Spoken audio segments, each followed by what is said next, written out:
muscular either. I'm sorry. We got a whole band, I think. Talk about gut feeling. Wow, 1, 2, 3, 4. And Kiss is like a huge collectible. Worst case scenario, you're looking at $1,000 and up. This feels like action figures. It's bag after bag after bag.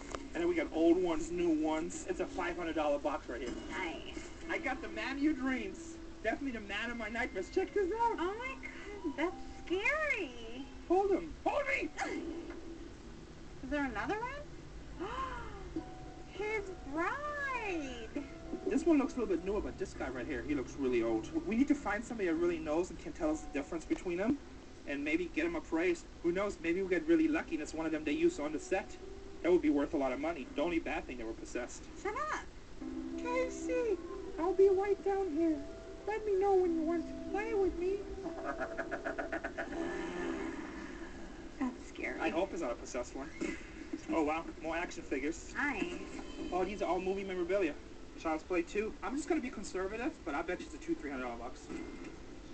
More action figures. Another $100 box. Money, money, money. Did you just move the doll? No. More figures. $100. Those are some big tires. Straight up gangster. Little bling bling. That set of rims, $500. More action figures. That's like another, at least $100 box. Nice. I'm loving this. That thing is creeping me out. Casey, come play with me, Casey. Casey, come play with me.